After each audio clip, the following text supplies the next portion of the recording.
উপস্থাপনের জন্য বিনীতভাবে অনুরোধ করছি।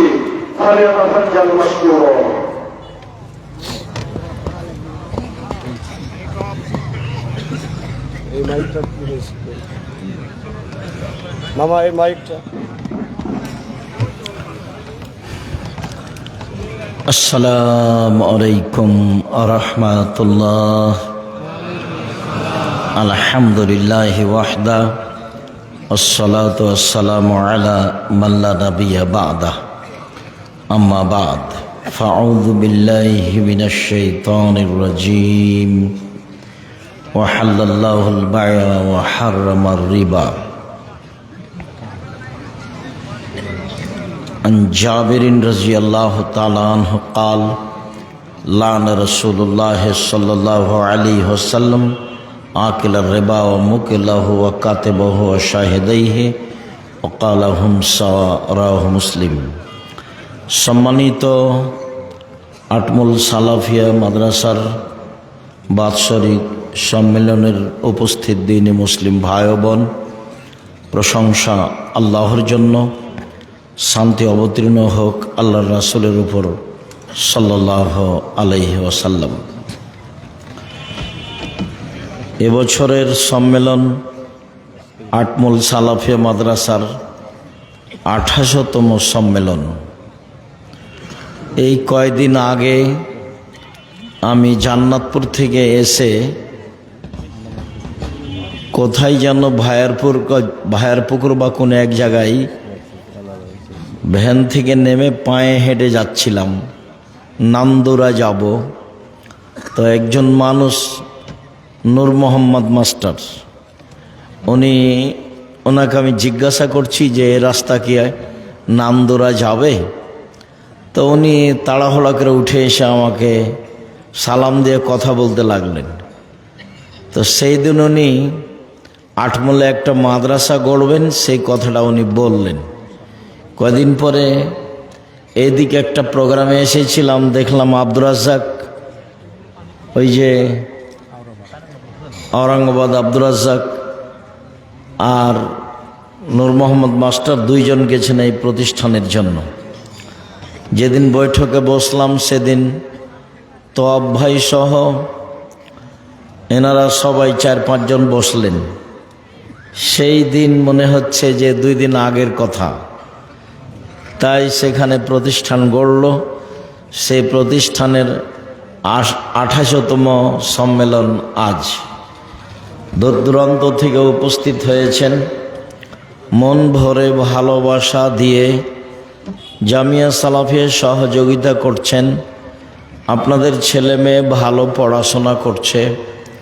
আপনাদের মনে রাখা ভালো হবে যে কওমি বেসরকারি মাদ্রাসায় পড়ে যারা, তাদের এমন কোনো বড় উদ্দেশ্য থাকে না যে ছেলেকে বড় ইঞ্জিনিয়ার হতে হবে, বহু টাকা ইনকাম করতে হবে।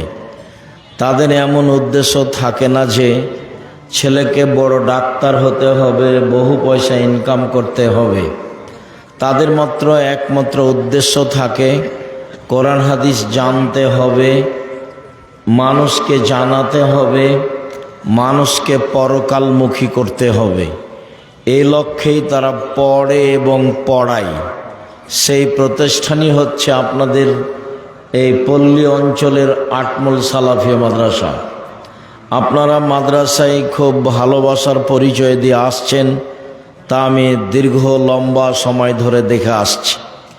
সময়ের গতিতে আমি সহ আরও অনেকেই থাকব না, এ কথাই ঠিক।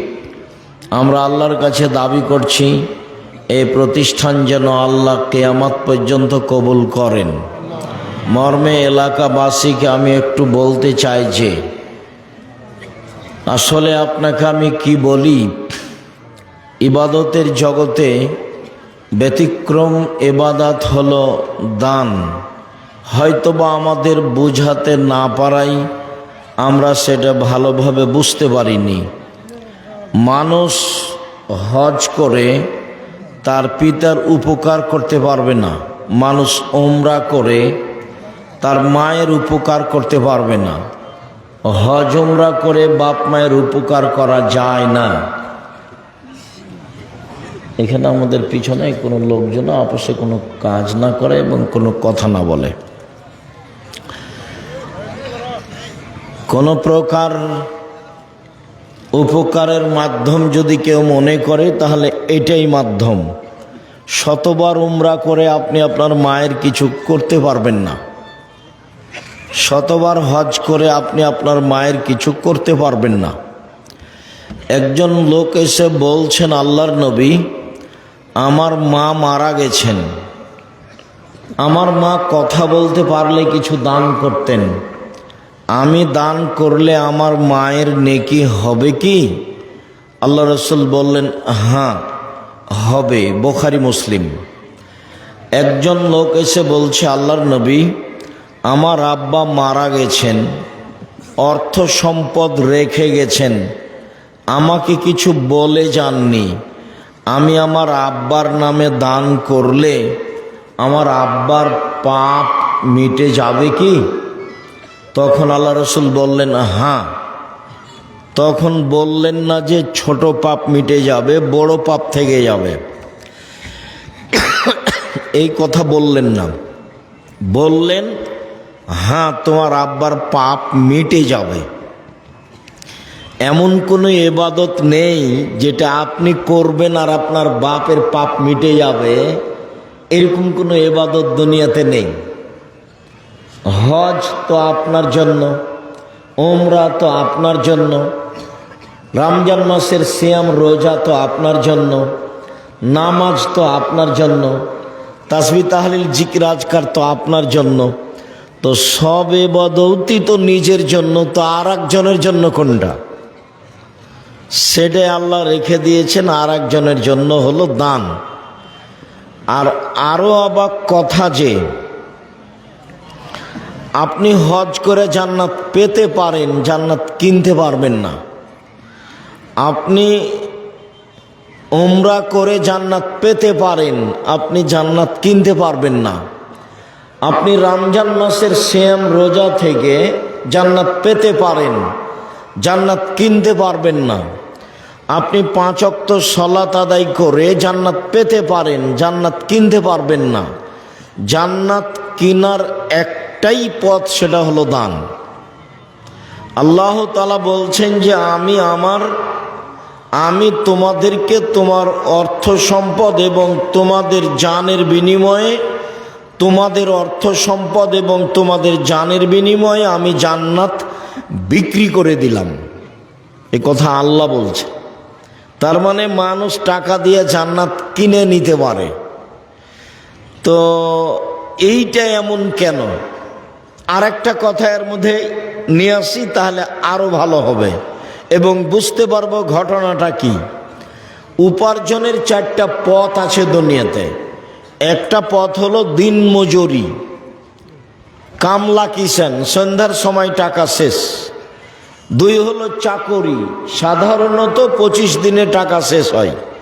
3 হলো জমি চাষ, সমান সমান না হয় লস। 4 হলো ব্যবসা। তখন রাসূল সাল্লাল্লাহু আলাইহি সাল্লাম বলছেন, পৃথিবীর মানুষ শোনো, সত্যবাদী বিশ্বস্ত ব্যবসায়ীরা নবীদের সাথে জান্নাতে থাকবে। এই কথাটা ধরে রাখেন, এই কথাটা স্পষ্ট করছে একটু পরে আবার ইনশাআল্লাহ। নবীর সাথে থাকা কাজটা খুব কঠিন। খুব ভালোভাবে মনে আছে, একজন সাহাবী রাসূলের সাথে ছিলেন। তো সন্ধ্যা রাতের দিকেই অজুর পানি আর মেশক নিয়ে এসে রাসূলের কাছে উপস্থিত। আল্লাহ রসুল, এই নেন অজুর পানি আর মেশক নেন।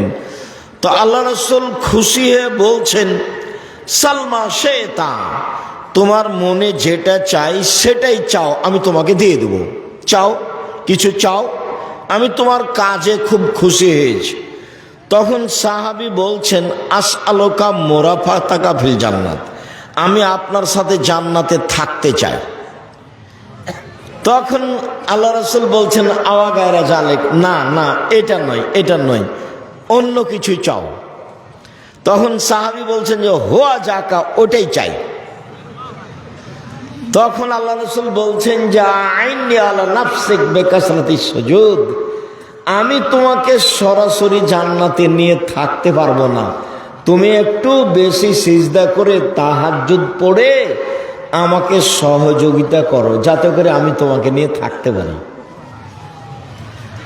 তুমি সহযোগিতা করো আমাকে। কে বলছেন এই কথা? পৃথিবীর সবচেয়ে বড় মানুষ, যিনি বিচারের মাঠে যা বলবেন সেটাই হবে। ইনি বলছেন যে তুমি আমাকে সাহায্য করো, আমি যে তোমাকে নিয়ে সাথে জান্নাতে থাকবো, তো তুমি আমাকে সাহায্য করো। কি করে সাহায্য করবা? তাহাজ্জুদ পড়ে। রাতে তাহাজ্জুদ পড়লে আমার সহযোগিতা করা হবে, তখন আমি তোমাকে জান্নাতের নিয়ে সাথে নিয়ে থাকতে পারবো। জান্নাতে রাসূলের সাথে থাকার একটা পথ। আর একটা সহজ পথ বলি, বাচ্চা,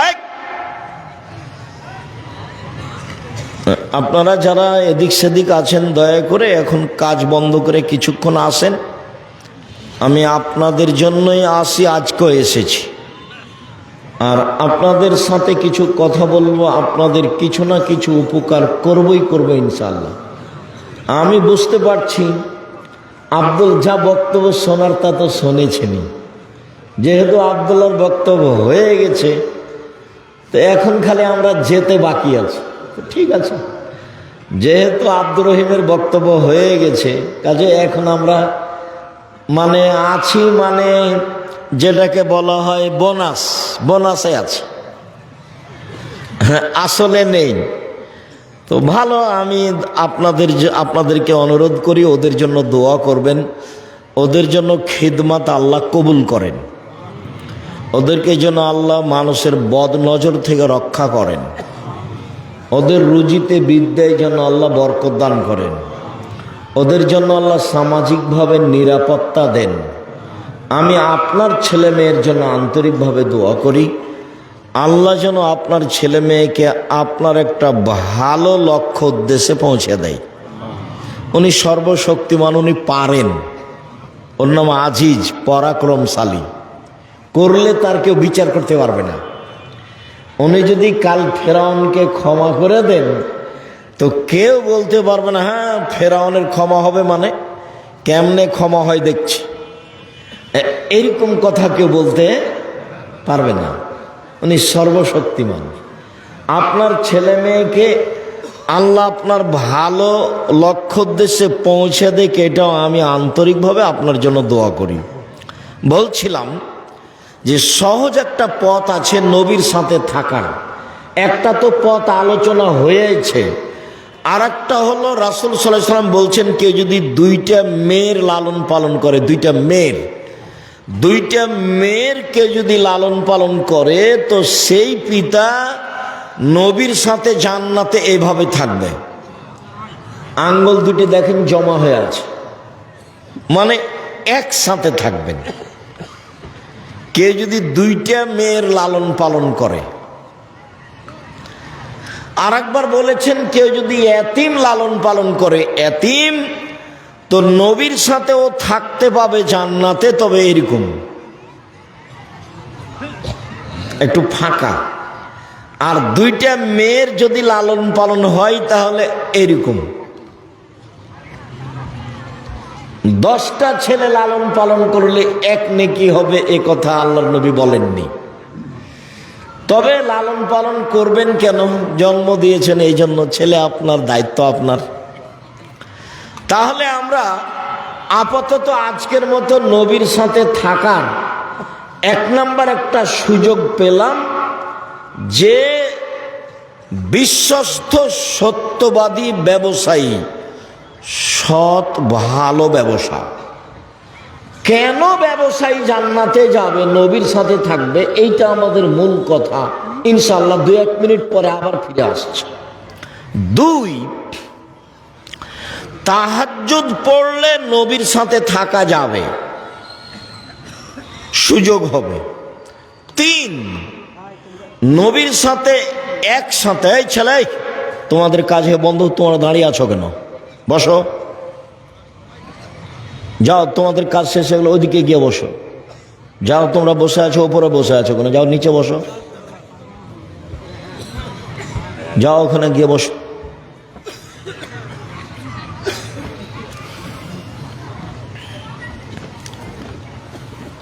দুইটা মেয়ে লালন পালন করলে জান্নাতে নবীর সাথে এইভাবে থাকা যাবে।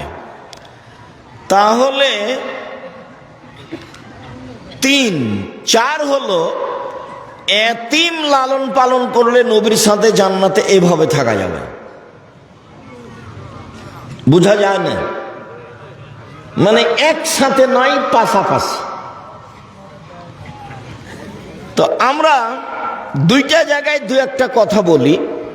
তার প্রথম কথাটা বলি যে সত্যবাদী ব্যবসায়ী নবীদের সাথে জান্নাতে থাকবেন কেন, এইটার রহস্য কি। তো আরেকটা হাদিস পাশে শোনেন, আল্লাহ রাসূল বলছেন, দেখো, ইয়া মাশারাত তুজ্জার, হে ব্যবসায়ীরা শোনো, ইন্নাল বায়া ইয়াহজুরুল কিযব ওয়াল হালাফ, নিশ্চয় ব্যবসায় কিছু মিথ্যা কথা চলে আসে, কিছু কসম চলে আসে। ফাসুবহু বিসাদাকা, দান করে ওটা মিটিয়ে দাও। তার মানে ব্যবসার একটা বড় দিক হলো দান। এবার আবার ফিরে যাই, দিন মজুরি, কিষান কামলা, যা রুজি উপার্জন হয় তা সেই দিনই শেষ। যারা চাকরি করে সাধারণ পোস্ত 25 দিনে শেষ হয়, 5 দিন ধার কর্জ করে চলে। আর যারা জমি চাষ তাদের লসে বা সমান সমান। তাহলে এরা কি ফকির মিসকিনকে দান করতে পারবে, সহযোগিতা করতে পারবে? করবে কি? নাই তো। মায়ে বলছে যে বেটা এই মাসে কিছু টাকা দিয়ে পাঠায়ো, বাড়িতে খুব প্রয়োজন। ঠিক আছে আম্মা, ইনশাল্লাহ চেষ্টা করব। তো এই মাসে এসে জিনিসের দাম বেড়ে গেছে, তো আহাল পরিবার নিয়ে ঢাকায় থাকে, মাসই তো যায়নি, এই মাসে আবার 20 দিনে টাকা শেষ হয়ে গেছে। তো মাকে টাকা কেমনে দিবে? বাপ মাকে টাকা দেওয়ার একটাই পথ, অসহায় মানুষকে সহযোগিতা করার একটাই পথ, সেটা হলো ব্যবসা। ব্যবসা করেই আপনি মানুষের সহযোগিতা করতে পারেন। যার কারণে আমি বলেছি চকলেটের ব্যবসা। আমি চকলেটের ব্যবসা করতে বলিনি, আমি চকলেটের ব্যবসা মানে বলেছি সবচেয়ে কম পয়সার ব্যবসা, যাতে করে লোন নেওয়া না লাগে। লোন নিলে, ঋণ নিলে, ব্যাংকের টাকা উঠালে আপনার জানাজাই হবে না। যাদের লোন থেকে গেছে, মরে গেছে, ওদের যারা জানাজা করেছে তারা ভুল করেছে, ওদের জানাজাই হবে না। শহীদ হয়ে গেলে সব পাপ ক্ষমা হয়, কিন্তু ঋণের টাকা ক্ষমা হয় না। আল্লাহর নবী সালাম ফিরার পূর্বে, প্রত্যেক সলাতে সালাম ফিরার পূর্বে একটা দোয়া পড়তেন, যার নাম দোয়ায়ে মাসুরা। তার শেষ অংশ, তার শেষ অংশের শেষে আছে আল্লাহুম্মা ইন্নী আউযু বিকা মিনাল মা'সিয়াম ওয়াল মাগরাম। আল্লাহ, তোমার কাছে বাঁচতে চাই বড় পাপ হতে, তোমার কাছে বাঁচতে চাই ঋণ কর্জ হতে, তোমার কাছে বাঁচতে চাই বড় পাপ হতে, তোমার কাছে বাঁচতে চাই ঋণ কর্জ হতে।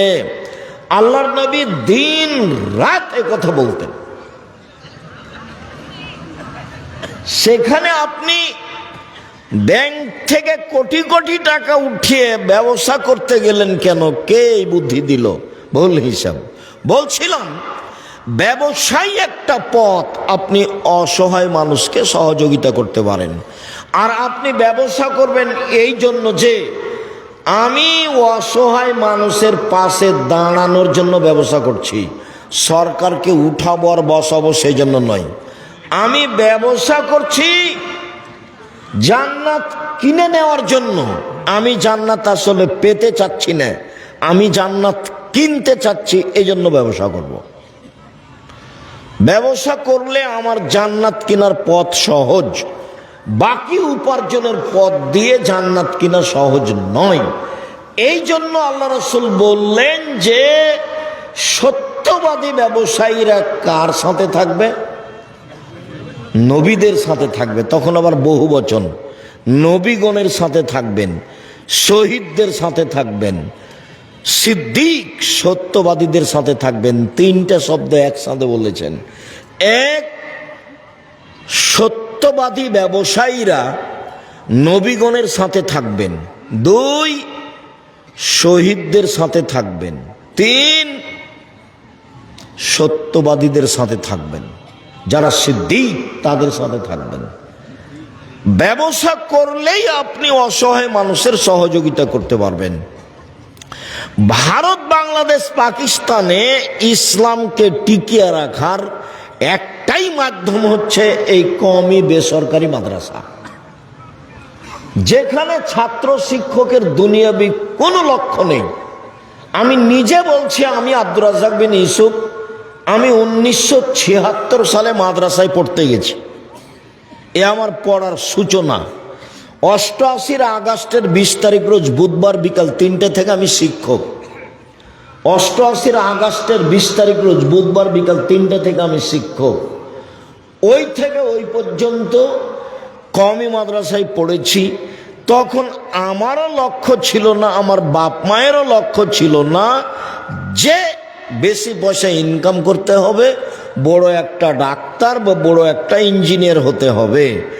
আর সেই দিন থেকে না আজ অবধি আমার মাথায় কোনোদিন জাগেনি যে এরকম কিছু হয়ে পয়সা ইনকাম করতে হবে। বুঝাতে চাচ্ছি যে বেসরকারি কওমি মাদ্রাসার ছাত্র শিক্ষকেরা একমাত্র আল্লাহকে সন্তুষ্ট করার জন্য, পরকালের আশায় মানুষকে পরকালমুখী করার জন্য শিক্ষা অর্জন করেও করায়। অতএব এইসব প্রতিষ্ঠানের দান আপনার ওইরূপ কাজ দিবে। পতিতালয়ের মহিলা যদি কুকুরকে পানি পান করিয়ে জান্নাতে যেতে পারে, পতিতালয়ের মহিলা যদি কুকুরকে পানি পান করিয়ে জান্নাতে যেতে পারে, তো আপনি আটমল সালাফিয়া মাদ্রাসায়, যেটা শিরক মুক্ত প্রতিষ্ঠান, যেটা বিদাত মুক্ত প্রতিষ্ঠান, যেটা দল মুক্ত প্রতিষ্ঠান, যেটা সংগঠন মুক্ত প্রতিষ্ঠান, যেটা হিংসা মুক্ত প্রতিষ্ঠান, ভিতরে কেউ একটু কিছু করলে আমার জানা নাই। তো যেহেতু এখন জামিয়া সালাফিয়ার সাথে সম্পৃক্ত, জামিয়া সালাফিয়া বাংলাদেশের সর্ববৃহৎ প্রতিষ্ঠান, সবচেয়ে বড় প্রতিষ্ঠান, আয়তনে, শিক্ষক সংখ্যায়, ছাত্র সংখ্যায়, শিক্ষক গুণে, ছাত্র গুণে, যেই প্রতিষ্ঠানে শিরক নেই, বিদাত নেই, দল নেই, সংগঠন নেই, আপনার হিংসা নেই, হিংসা মুক্ত প্রতিষ্ঠান জামিয়া সালাফিয়া, দল মুক্ত প্রতিষ্ঠান জামিয়া সালাফিয়া, সংগঠন মুক্ত প্রতিষ্ঠান জামিয়া সালাফিয়া, শিরক মুক্ত প্রতিষ্ঠান জামিয়া সালাফিয়া, বিদাত মুক্ত প্রতিষ্ঠান জামিয়া সালাফিয়া, তার অন্তর্গত তার অধীনস্থ প্রতিষ্ঠান আটমল সালাফিয়া মাদ্রাসা। যদিও আমি তার সূচনা থেকেই আজও আছি, যেটুকু ত্রুটি দেখেছেন সেটা মানুষের বুঝে ভুল, সেটা ভিন্ন কথা। অতএব আমি মনে করি একমাত্র আল্লাহকে সন্তুষ্ট করার আশায়, জান্নাত পাওয়ার আশায়, জান্নাত কিনার আশায় নির্দ্বিধায় আপনি আটমল সালাফিয়া মাদ্রাসায় দান করবেন। এটা আমার ঐকান্তিক কামনা। আমি শুনলাম সভাপতির মুখে যে এখন প্রায় 20 লক্ষ ঋণ হয়েছে কাজবাজগুলি করতে। ঋণ তো আর কেউ একজন পরিশোধ করতে পারবে না, আপনাদেরকে সবাইকে মিলেই এটার ব্যবস্থা করতে হবে। করতে পারবেন, অবশ্যই পারবেন, সবাই মিলে চাইলে এটা সহজ। যদিও আব্দুল্লাহ কথা বলাকালীন কিছু আপনারা সহযোগিতা করেছেন, আমি আবারও ছেলেদেরকে বলছি তোমরা যাও, আমিও আপনাদের সাথে অংশগ্রহণ করছি। যারা মহিলারা আছো তোমরা একটু দেখো, আমার দিনী বোনেরা যারা আছেন আপনারা সবাই দানে অংশগ্রহণ করবেন। বৈঠকি দানে কেউ বিরত থাকবেন না। আমি সবকেই বৈঠকি দানে অংশগ্রহণ করার জন্য অনুরোধ জানাচ্ছি। আর আমি এখানে যারা আছো আমি তাদেরকে এই বৈঠকি দানে আমিও নিজে অংশগ্রহণ করছি। যারা বৈঠকে আছেন উপরে সবাই অংশগ্রহণ করবেন। নিজের কাছে যদি না থাকে তো আপনি কারো কাছে 50 টাকা, 20 টাকা, 10 টাকা নিয়ে অংশগ্রহণ করবেন। আমি আপনার সাথে গুরুত্বপূর্ণ কথা বলতে যাচ্ছি। গুরুত্বপূর্ণ কথার একটা অংশ রেখেছি যে দুইজন মেয়ে লালন পালন করলে পিতা জান্নাতে এইভাবে থাকবে, এইটার রহস্য কি, এইটুকু বলার পরে আমরা একটা গুরুত্বপূর্ণ অংশ আংশিকভাবে বলবো ইনশাআল্লাহ। আমি আমাদের ছেলেদেরকে বলছি, তোমরা মাঠে যাও, কেউ বিরত থাকবেন না, না থাকলে অল্প 20 টাকা, 10 টাকা, এছাড়া 200 টাকা, 500 টাকা, 50 টাকা, 1000 টাকা অবশ্যই অংশগ্রহণ করবেন। আমাদের মেয়েরা যারা আছো তোমরাও যাও। আমার দিনী বোনেরা যারা আছেন, জাহান্নাম থেকে বাঁচার পথ হচ্ছে দান। তখন আল্লাহ রসুল বললেন, একটা খেজুরের ওই মূল অংশের নিচে যে আটি বীজটার উপরে সাদা অংশটা থাকে, যেটা একেবারেই সামান্য, এই পরিমাণ হলেও দান করে তোমরা জাযাকুমুল্লাহ খান। এই বৈঠকে সবাই অংশগ্রহণ করবেন। মানে জি, যদি ভুলে কারোর কাছে পকেটে না থাকে এরকম হয় তো আশেপাশে কারোর কাছে নিয়ে অংশগ্রহণ করবেন। আর যেটুকু দান করব সেটুকু পূর্ণ হবে, যেটুকু দান করব না সেটুকু ক্ষতি হয়ে যাবে। ও হবেই, আমি বুঝতে পারি আর না পারি, ক্ষতি হবেই। রাসূল সাল্লাল্লাহু আলাইহি সাল্লাম বলেছেন ক্ষতি হবে, অতএব ক্ষতি হবে। এই ছেলে, তোমরা বসো। যারা শুধু আদায়ে যাচ্ছে তারা মাঠে থাকবে, চলাচলে আপনারা একটু বসেন, কেউ কাজ দেখাবেন না। সম্মানিত দিনী ভাই বোন, একটু আমার দিকে লক্ষ্য করেন তো। আল্লাহর নবী বললেন যে 2টা মেয়েকে লালন পালন করলে পিতা জান্নাতে এভাবে থাকবেন। তো কথা তো অনেক বড়, মানে নবীর সাথে থাকার ব্যাপারে 2টা মেয়ের লালন পালনের যত সুবিধা, এত সুবিধা ব্যবসাতেও নয়, এত সুবিধা এতিম পালনেও নয়, এত সুবিধা তাহাজ্জুদ পড়লেও নয়। কেন? তাহাজ্জুদ পড়লে একসাথে থাকা যাবে, ব্যবসা করলে একসাথে থাকা যাবে, সত্যবাদী ব্যবসায়ী। আবার এতিম লালন পালন করলে একসাথে থাকা যাবে। তো পাশাপাশি একেবারে জমা লেগে পাশাপাশি এইভাবে থাকার সুযোগ হবে কি? এইভাবে নয়, এইভাবে শুধু মেয়ে লালন পালন করলে। তো কিভাবে মেয়ে লালন পালন করলে এটা হবে, এইটা আমরা 1 মিনিট বলি এখানে, যাতে করে আমাদের কাছে স্পষ্ট হয়ে যায়। 1, আল্লামাহা মেয়েকে বিদ্যা শিখিয়ে দিল। 2, আদ্দাবাহা মেয়েকে শিষ্টাচার শিখিয়ে দিল। 3, আহসানা ইলাইহিন্না মেয়ের সাথে ভালো আচরণ করলো। 4, অজাওয়াজাহুন্না তার বিবাহের ব্যবস্থা করে দিল। 4টা গুণ। 1, বিদ্যা শিখিয়ে দিল। 2, শিষ্টাচার শিখিয়ে দিল। 3, ভালো আচরণ করলো। 4, বিবাহ শাদীর ব্যবস্থা করে দিল। এই ছেলে, কে মোটরসাইকেল স্টার্ট দিল তোমরা দেখলে না? এখান থেকে মোটরসাইকেলটা স্টার্ট দিয়ে চলে যায় কিভাবে? তোমরা কি করো এখানে? বাহিরে নিয়ে যে মোটর যে স্টার্ট দিতে হবে, একটা অনুভূতি থাকতে হবে। সম্মানিত দিনী ভাই বোন, আমি আর আপনি ক্ষতিগ্রস্ত হয়েছি এখানে। বিদ্যা শিখিয়ে দিল বটে, কিন্তু শিষ্টাচার শিখাতে পেরেছে কি? নখে নেইল পালিশ আছে, এইটা কি শিষ্টাচার হলো? নখটা বড় আছে, এইটা কি শিষ্টাচার হলো? ভুরু তুলে চিকন করা আছে, এইটা কি শিষ্টাচার হলো? দাঁত ছিলে সমান করা আছে, ফাঁকা ফাঁকা করা আছে, এইটা কি শিষ্টাচার হলো? পরচুলা দিয়ে খোপা বড় করা আছে, এইটা কি শিষ্টাচার হলো? শিষ্টাচার তো এটা ইহুদি খ্রিস্টানের। তাহলে পিতা শিষ্টাচার শিখালো কি, যার কারণে রাসূলের সাথে জান্নাতে এভাবে থাকা যাবে? সম্মানিত দিনী ভাই বোন, বলছিলাম আজকের সংক্ষিপ্ত কথা, সুদ।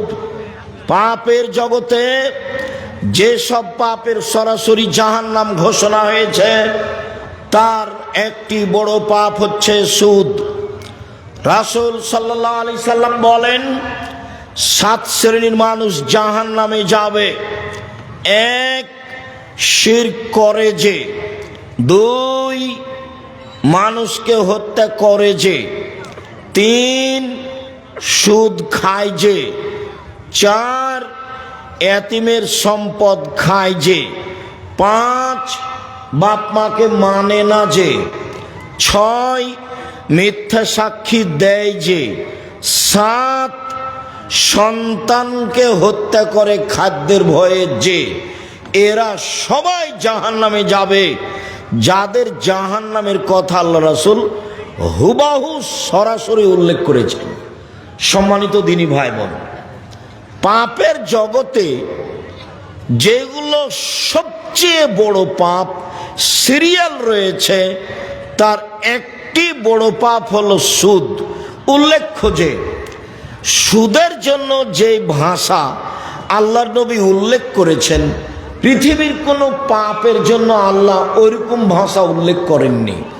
পাপ তার চেয়ে বড় আছে, কিন্তু ভাষা এমন নয়।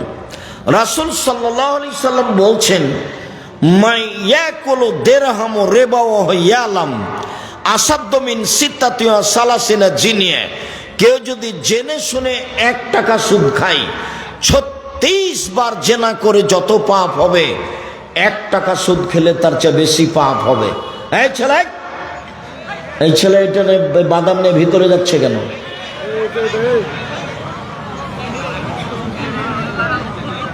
এই অভ্যাস তো খারাপ।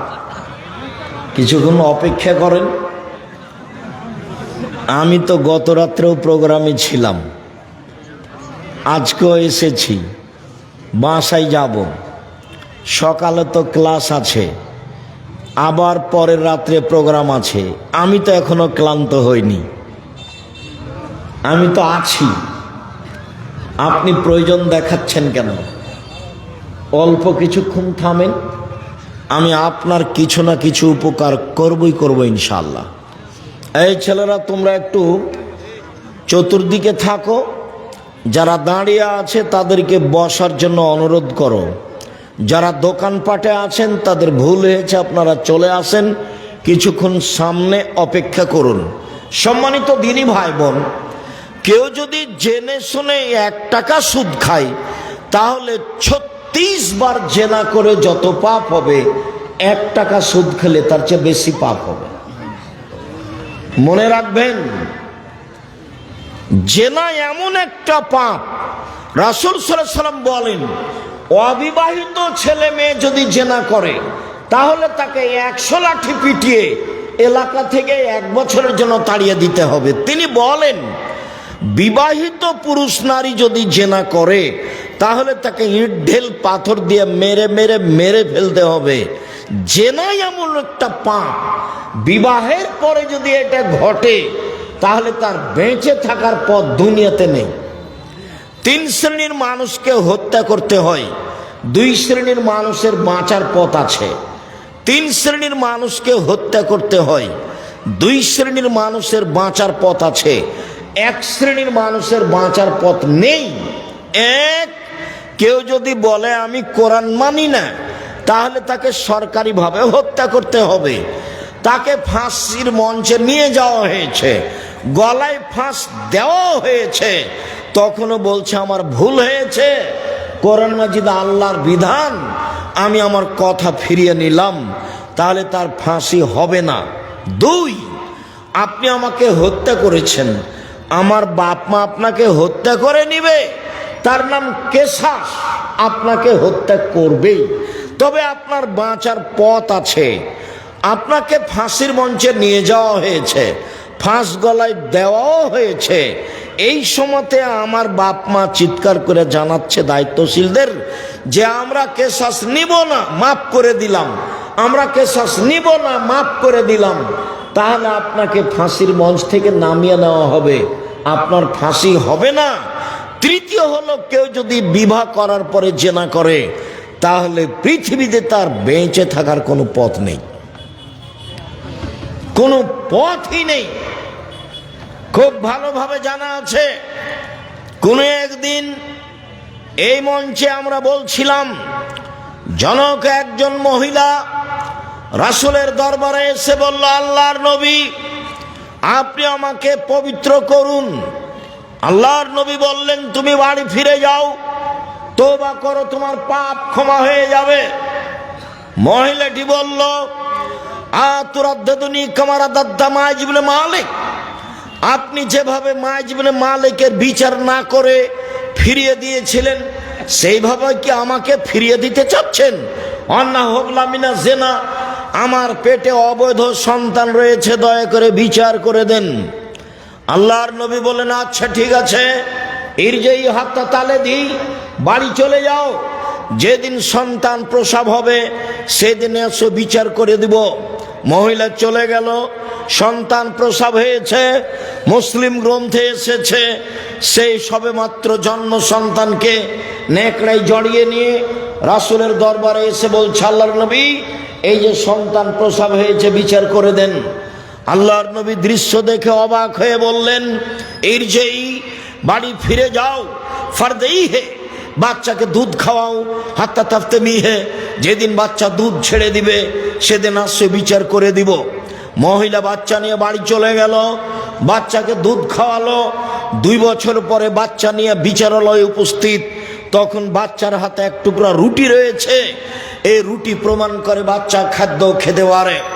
আল্লাহর নবী বাচ্চাটাকে একজন মানুষের হাতে সমর্পণ করলেন, যাও তুমি বাচ্চাটা লালন পালন করো। তিনি বললেন, সঙ্গী সাথী এই যাবো বেহা, তোমরা একে মাঠে নিয়ে যাও, ওয়াহফিরুল্লাহ আলা সাদরেহা, তার জন্য বুক পর্যন্ত একটা গর্ত খোঁড়ো, সুম্মার জেমুহা, গর্ত খুঁড়ে বুক পর্যন্ত মাটিতে পুঁতে দিয়ে চতুর্দিক থেকে ইট ঢেল পাথর মেরে তাকে দুনিয়া থেকে বিদায় করো।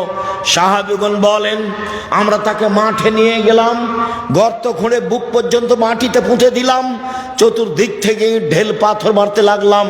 খালিদ বিন ওয়ালিদ বলেন, আমি একটা পাথর তার মুখের উপরে মারলাম, পাথর মুখে লেগে মুখ ফেটে রক্ত ছিটে খালিদের গায়ে লাগলো। ফাসবাহা, খালিদ গালি দিয়ে বসলেন। খালিদ আল্লাহ নবী বললেন, মাহলে খালিদ, খালিদ থামো, তুমি একে গালি দিও না। এ মহিলা আল্লাহর দরবারে এত তওবা করেছে, এই অপরাধের জন্য আল্লাহর কাছে এত ক্ষমা ভিক্ষা চেয়েছে। বড় থেকে বড় পাপী যদি এরকম ক্ষমা চাই তাহলে তার পাপ ক্ষমা হয়ে যাবে। খালিদ শোনো, মদিনার যত মানুষ রয়েছে সবাকেই যদি এই মহিলার তওবা ভাগ করে দেওয়া হয় সবার পাপ ক্ষমা হয়ে যাবে। এই মহিলা আল্লাহর দরবারে এরকম তওবা করেছে, ওকে গালি দিও না খালিদ। ইট ঢেল পাথর দিয়ে তাকে হত্যা করা হলো। আল্লাহর নবী তার জানাজা করলেন, কাফন দাফন করলেন। তিনি ঘোষণা দিলেন তার তওবা কবুল হয়েছে, তার পাপ ক্ষমা হয়ে গেছে। তিনি জানাজা করলেন মানে তার পাপ ক্ষমা হয়ে গেছে। তিনি কাফন দাফন করলেন মানে তার পাপ ক্ষমা হয়ে গেছে। পৃথিবীর সবচেয়ে বড় মানুষ এই কথাটা বলতে পারলেন না, ঠিক আছে যাও, তোমার পাপ ক্ষমা হয়ে গেছে, তোমার বিচার হবে না, এই কথা তিনি বলতে পারলেন না। মুহাম্মদ সাল্লাল্লাহু আলাইহি সাল্লাম শরীয়তের কাছে নিজেই জিম্মি, মানে বলতে চেয়েছে আপনাকে বিবাহ করার পরে কেউ যদি জেনায় লিপ্ত হয় তাহলে তার পৃথিবীতে বেঁচে থাকার কোনো সুযোগ নেই। শুনুন, সুদের পাপকে আল্লাহ রাসূল বলছেন, কেউ যদি জেনে শুনে 1 টাকা সুদ খায় 36 বার জেনা করে যত পাপ হবে, 1 টাকা সুদ খেলে তার চেয়ে বেশি পাপ হবে। এবার আপনি বোঝেন সুদের পাপ কি জিনিস। পৃথিবীতে পাপ আছে শিরক করা, ভাষা এরকম নয়। পৃথিবীতে পাপ আছে মহাপাপ, বাপ মায়ের অবাধ্য চলা, ভাষা এমন নয়। পৃথিবীতে মহাপাপ রয়েছে মিথ্যা সাক্ষী দেওয়া। বগুড়া জেলে বহু মানুষ আছে 20 বছর থেকে 30 বছর থেকে ও নিজেই জানে না আমি কেন জেলে। জজ জানে না ঘটনা কি, উকিল জানে না ঘটনা কি, সাক্ষী জানে না ঘটনা কি। যে টাকা দিয়ে সাক্ষী তৈরি করেছে শুধুমাত্র সেই জানে। সাক্ষী জজের সামনে বলছে আমি তাকে 2 চোখে মারতে দেখেছি, যার কথা বলছে সে সেদিন বগুড়াতেই ছিল না। 20-30 বছর থেকে জেলে আছো, নিজেই জানে না কেন জেলে। শুনুন, মিথ্যা সাক্ষী মহাপাপ। এরপরেও ভাষা এমন নয়। সম্মানিত দিনী ভাই বোন, মানুষকে হত্যা করা মহাপাপ, এরপরেও ভাষা এমন নয়। সুদ খাওয়া এক অবাক পাপ, যে তার ভাষা হলো কেউ যদি 1 টাকা সুদ খায় 36 বার জেনা করে যত পাপ হবে, 1 টাকা সুদ খেলে তার চেয়ে বেশি পাপ হবে। কি দিয়ে বুঝায় আপনাকে আমি সুদ কি জিনিস? আবু হুরায়রা রাদিয়াল্লাহু তাআলা আনহু বলেন, রাসূল সাল্লাল্লাহু আলাইহি ওয়াসাল্লাম বলেছেন, আল্লাহর নবী বলেন, আর রিবা সাবুনা জুজান, সুদের পাপের 70টি ভাগ রয়েছে, ছোট থেকে বড়, বড় থেকে ছোট। সুদের পাপের 70টি ভাগ রয়েছে, ছোট থেকে বড়, বড় থেকে ছোট। এর সবচেয়ে ছোট ভাগ হলো মার সাথে জেনা করলে যেমন পাপ হয়। নেন, এবার আপনার স্ত্রী তো কিস্তিতে টাকা তুলেছে, ভিক্ষা করে খাবেন। এখানে এসেছেন কেন? আমি ভিক্ষা করে খেতে বলিনি, এটা হলো নিন্দে। যাদের বাড়ি বগুড়া, রংপুর, লালমিনহাট, টেনফামারী, কুড়িগ্রাম, পঞ্চগড়, ঠাকুরগাঁ, গাইবান্ধা, জয়পুরহাট, এসব লোককে আমি মাঝে মধ্যে এই জন্য, যারা বোনকে জমি দেয় না, যারা যৌতুক নেয়, যারা জুলুমবাজ, যারা দলীয় দাপটে মানুষকে মারে, যারা মানুষকে জেল হাজতে দেয়, যারা মানুষকে অপমান করে, যারা ক্ষমতা দেখায়, সমাজে যারা দাপট দেখায়, এরা হচ্ছে এই কুকুর শ্রীরের চেয়ে খারাপ, এই পশু প্রাণীর চেয়ে খারাপ। আমি এই ভাষা বলিনি, আমি বলেছি ইতর শ্রেণীর মানুষ সমাজের দায়িত্ব পালন করবে, ইতর শ্রেণীর মানুষ, আমি এই ভাষা বলেছি। আর হাদিসের ভাষা হলো লোকা ইবনে লোকা, অধমের সন্তান অধম। আর বগুড়া, জয়পুরহাটে এই ভাষা হলো যেদিন সমাজের দায়িত্ব পালন করবে বেন্নার বাচ্চা বেন্না। আর চাঁপাইনবাবগঞ্জ, রাজশাহীতে এই ভাষা হলো যেদিন সমাজের দায়িত্ব পালন করবে ছোট লোকের বাচ্চা ছোট লোক। আর যদি ঢাকায় যান তাহলে সে ভাষা আমি নকল করতে পারি না। সারা দেশের যেই পল্লী অঞ্চলে গিয়ে সবচেয়ে নিম্ন ভাষা যেটা ব্যবহার করে, সেই ভাষা আল্লাহ রাসূল ব্যবহার করেছেন, সেটা হলো লোকা ইবনে লোকা, যার বাংলা হচ্ছে অধমের সন্তান অধম, ইতর শ্রেণীর মানুষ, ইতরের সন্তান ইতর। যেদিন সমাজের দায়িত্ব পালন করবে সেদিন কিয়ামত হবে। সেদিন মানুষ মানুষের প্রতি জুলুম করবে, অত্যাচার করবে, রাহাজানি করবে, অন্যায় করবে, অবিচার করবে, সমাজকে কলুষিত করবে। সম্মানিত দিনী ভাই বোন, বলছিলাম চলেন এবার মূল কথাই ফিরে যায়। মহান আল্লাহ বলেন, পৃথিবীর মানুষ শুনে রেখো, ইয়ামহাকাল্লাহু রিবা ইউরবিস সাদাকাত, সুদ মানুষের টাকাকে কমিয়ে দেয়, দান মানুষের টাকাকে বেশি করে দেয়। সুদ মানুষের টাকাকে কমিয়ে দেয়, এভাবে আল্লাহ বলেন। আর আল্লাহর নবী বলেন, ইন্নার রিবা ওয়াইন কাসরা ফাইন্না আকিবাতুহু তাসিরু ইলা কাল্লিন, যদিও সুদ বাহ্যিকভাবে টাকা বেশি মনে হচ্ছে, এর পরিণতি হলো নিঃস্ব।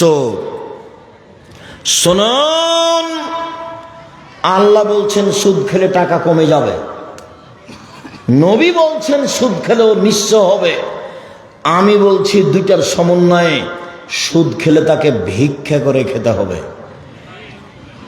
বাড়ি গাড়িও থাকবে না। দেখবেন আপনাদের গ্রাম থেকে কত যারা কিস্তিতে টাকা উঠাতো, তাদের বাড়িও নেই। সুদ খেলে টাকা কমবে কিভাবে? সুদ খেলে কিছু লোকের কাছে টাকা চলে যাবে, বাকি লোক নিঃস্ব হয়ে যাবে। পৃথিবীতে যখন সুদ চালু হবে, পৃথিবীর কয়েকটা বড় দেশে টাকা চলে যাবে, বাকি দেশগুলি দেউলিয়া হয়ে যাবে। কেন হবে? যেই ভাষাটা আমি বলছি সেটা আমি শুনেছিলাম আব্দুল্লাহর বক্তব্যে। এর আগে আমি ওইভাবে জিনিসটা স্পষ্ট হতে পারিনি। শুনুন, আপনাকে আমি দেখাচ্ছি কেন মানুষ নিঃস্ব হবে, হওয়ার কারণ কি, কেন মানুষের টাকা কমে যাবে, কেন আল্লাহ এভাবে বললেন, কেন নবী এভাবে বললেন। শোনেন, মুদ্রার জন্ম হয়েছে বিনিময়ে ব্যবহার হওয়ার জন্য। বিনিময়ে, টাকার জন্ম বিনিময়ে ব্যবহারের জন্য। বিনিময় কি? আমি একটা বোতল নিয়েছি পানির, 10 টাকা দিয়েছি বিনিময়ে। এই যে তার জন্ম হয়েছে বিনিময়ে ব্যবহারের জন্য। আমি 10 কেজি চাউল কিনেছি, বিনিময়ে ডলার দিয়েছি। এই যে ডলারের জন্ম হয়েছে বিনিময়ে ব্যবহারের জন্য। আমি 1 কাপ চা নিয়েছি, আমি বিনিময়ে দিয়েছি রিয়াল, টাকা। এই যে মুদ্রা বিনিময়ে ব্যবহারের জন্য জন্ম হয়েছে। যখন বিনিময়ে ব্যবহার না করে টাকা দিয়ে টাকা নিবে, তখন টাকার উপরে জুলুম করা হবে। ডলার দিয়ে ডলার বেশি নিবে, তখন তার উপরে জুলুম করা হবে।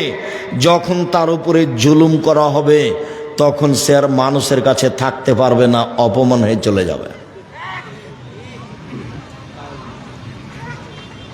আমার বাম দিকে যিনি বসে আছেন, তাকে সম্মানী মানুষ মনে করে এখানে বসানো হয়েছে।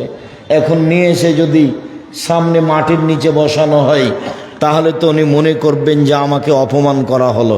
তাহলে তো উনি তাড়াহুড়া করে এখান থেকে যাওয়ার চেষ্টা করবেন। কেন? উনি বুঝবেন যে আমাকে সম্মান করা হয়নি। আপনাকে যদি নিয়ে এসে এক অন্য জায়গাতে বসানো হয়, যে এখানে দুর্গন্ধ, তখন আপনি মনে করবেন যে আমাকে অপমান করা হয়েছে। তখন কি আপনি থাকতে পারবেন? তখন আপনি চলে যাবেন। টাকা যখন বুঝতে পারবে যে আমাকে অপমান করা হচ্ছে, তখন টাকা সেখানে থাকবে না। সুদ মানে তাকে অপমান করা হয়েছে, যেই জন্য টাকার জন্ম, সেইভাবে তাকে রাখা হয়নি। এই জন্য মানুষ নিঃস্ব হবে, এই জন্য মানুষ ভিক্ষুক হবে, এই জন্য মানুষের সুদ খেলে টাকা কমে যাবে। তাকে একদিন না একদিন ভিক্ষুক হতেই হবে, আজ হোক আর কাল হোক। বিনিময় তো জাহান্নাম আছেই। রাসূল সাল্লাল্লাহু আলাইহি ওয়াসাল্লাম বলেন, লানা রাসূলুল্লাহ সাল্লাল্লাহু আলাইহি সাল্লাম আকাল রিবা মুকেলাহু। যে সুদ খায় তার উপরে অভিশাপ, যে সুদ দেয় তার উপরে অভিশাপ, যে সুদের সাক্ষী থাকে তার উপরে অভিশাপ, যে সুদের অঙ্ক কষে তার উপরে অভিশাপ। এরপরে বললেন আল্লাহ নবী, যে পরচুলা ব্যবহার করে তার উপরে অভিশাপ, যে গায়ে উল্কি করে তার উপরে অভিশাপ, যে আপনার ভুরু তুলে চিকন করে তার উপরে অভিশাপ, যে আপনার দাঁত ছিলে চিকন করে তার উপরে অভিশাপ, যে জুতা স্যান্ডেল উঁচু পায়ে দিয়ে নিচেকে লম্বা মেয়ে দেখায় তার উপরে অভিশাপ, যে ব্রেসিয়ার ব্যবহার করে নিজেকে কম বয়সের দেখায় তার উপরে অভিশাপ। সিরিয়াল রাসূল সাল্লাল্লাহু আলাইহি সাল্লাম এইভাবে অভিশাপ করতে লাগলেন। তিনি বললেন, লানাল্লাহুল মুতাশাব্বিহিনা মিনার রিজালি বিন নিসায়ে। ওই সব পুরুষের উপরে অভিশাপ যারা মহিলাদের পোশাক পরে, মহিলাদের বেশ ধারণ করে। ওই সব নারীর উপরে অভিশাপ যারা পুরুষের পোশাক পরে, পুরুষের বেশ ধারণ করে, পুরুষের জুতা স্যান্ডেল পরে, পুরুষের শার্ট প্যান্ট পরে, পুরুষের কাপড় পরে, ওদের উপরে অভিশাপ। সম্মানিত দিনী ভাই বোন, রাসূল সাল্লাল্লাহু আলাইহি ওয়াসাল্লাম বললেন বেলাল রাদিয়াল্লাহু তাআলা আনহুকে, বেলাল তুমি যে খাইবার থেকে এসেছো বার্নি খেজুর নিয়ে, তো এই খাইবারের কি সবই খেজুর এরকম? তখন বেলাল রাদিয়াল্লাহু তাআলা আনহু বললেন, জি না, আল্লাহর নবী, খাইবারের সব খেজুর এইরূপ নয়। ইন্দানা তামারুন রাদিউন, আমাদের কাছে ছিল কীট খেজুর, সাধারণ দুর্বল কম দামের খেজুর। বেনা সাইন বে সাইন, 2 সা দিয়ে 1 সা কিনেছি। দুর্বল খেজুর 2 সা দিয়েছি, 5 কেজি দিয়েছি, আর 2.5 কেজি নিয়েছি ভালোটা। তখন আল্লাহ রসুল বলছেন, ও আইনুর রেবা, ও এটাই তো প্রকৃত সুদ, ও আইনুর রেবা, এটাই তো প্রকৃত সুদ। যেটাই হুবাহু বেশি আসে সেটাই প্রকৃত সুদ। সম্মানিত দিনী ভাই বোন, সুদ মহাপাপ। রাসূল সাল্লাল্লাহু আলাইহি সাল্লাম বলেন, লা ইয়াদখুলুল জান্নাতা লাহাবুন নাবাতা মিনাস সহতে, অবৈধভাবে যাদের শরীর বাড়ে তারা জাহান্নামে যাবে। কুল্লু লাহামিন নাবাতা মিনাস সহতে কানাতিন নার আওলা বিহি, যেই ছেলে মেয়ের শরীর, ব্যক্তির শরীর সুদের টাকায় বাড়ে, ওর জন্য জাহান্নাম যথেষ্ট। আবু সাঈদ খুদরি রাদিয়াল্লাহু তাআলা আনহু বলেন, রাসূল সাল্লাল্লাহু আলাইহি সাল্লাম বলেছেন, লা ইয়াদখুলুল জান্নাতা জাসাদুন গুযিয়া বিল হারাম, ওই শরীর জান্নাতে যাবে না যেই শরীর হারাম উপায়ে বাড়ে। আর হারামের যত পথ রয়েছে, হারামের যত পথ পন্থা রয়েছে উপার্জনের, সবচেয়ে ন্যাক্কারজনক, নোংরা, ঘৃণিত পথ হচ্ছে সুদ। সুদ দিয়ে টাকার উপরে জুলুম করা হয়। সুদ খেলে মানুষ ভিক্ষুক হয়, সুদ খেলে মানুষ নিঃস্ব হয়, সুদ খেলে সমাজের টাকা 2-1 জনের কাছে চলে যায়, সমাজ নিঃস্ব হয়ে যায়। মানুষকে ভিক্ষুক বানানোর সবচেয়ে বড় মাধ্যম হলো সুদ। সম্মানিত দিনী ভাই বোন, যার কারণে রাসূল সাল্লাল্লাহু আলাইহি সাল্লাম বলেন, পৃথিবীর মানুষ শুনে রেখো, খাওলা রাদিয়াল্লাহু তাআলা আনহা বলেন, ইন্না হাযাল মাল হুলওয়াতুন খাজিরা, এই সম্পদ হচ্ছে মিঠা বস্তু, যে তাকে বৈধভাবে খায় তার জন্য বরকতের বিষয়, যে তাকে বৈধভাবে উপার্জন করে না তার জন্য জাহান্নাম রয়েছে। সুদের ফলাফল জাহান্নাম। আল্লাহর নবী বললেন, পৃথিবীর মানুষ শোনো, তোমরা নিঃস্ব গরিব হয়ে যাবা, এই ভয় আমি করি না, আমি মুহাম্মদ সাল্লাল্লাহু আলাইহি সাল্লাম ভয় করি। তোমরা পয়সা উপার্জনের প্রতিযোগিতায় নেমে যাবা, যেমন ভাবে পূর্বের লোক নেমেছিল, চিন্তা ভাবনা ছাড়াই অপ্রয়োজনীয় ভাবে, অবৈধভাবে পয়সা উপার্জন করবে। তোমাদেরকে পয়সা ধ্বংস করে দিবে, যেমন ভাবে পূর্বের মানুষকে ধ্বংস করেছে। একবার আল্লাহ রাসূল বলছেন, বসাতাত আলাইকুমুদ দুনিয়া কামা বসাতাত মান কানা কাবলাকুম, পৃথিবী তোমাদেরকে এইভাবে তুলে ধরা হবে। দেখো টাকার টাকা, কত কলা কৌশল, কত নিয়ম, কত ইন্স্যুরেন্স, কত পথ পন্থা টাকা উপার্জন